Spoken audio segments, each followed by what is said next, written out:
For today's video guys, welcome to my vlog na babaeng barista and bakery. So gumagawa ako ngayon ng chocolate moist cake, no. Una natin ilagay ang icing, no.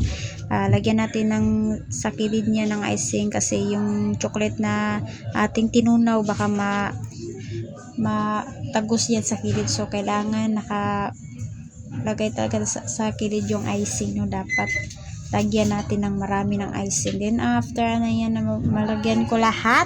Syempre, after malagyan yan, syempre atin spread yan natin yung mga icing na nilagay natin.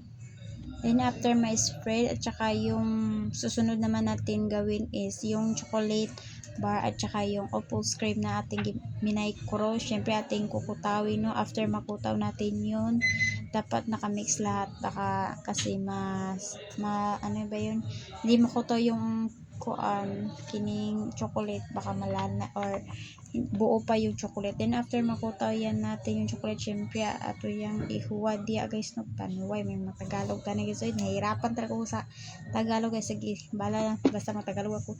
Then after, syempre ato na itong tuwang diyan, pag gumawa, susunod na natin yung ni-slice natin na chocolate, cake, no. Diba, ganyan talaga siya. Syempre ating flatten baka para mo press yung mga chocolate dyan. Yan, flatten lang natin guys sa makuan siya, ma-press lahat. Then after ma-press, sunod naman itong last chocolate, no. Ayan, diba? So chocolate mix talaga siya guys. Bakit may cellophane sa kilid, cellophane plastic wrap yan? Kasi para yung chocolate moist natin hindi siya tumago sa kilid at malanay. So ganyan lang po today's video guys. Thank you for watching.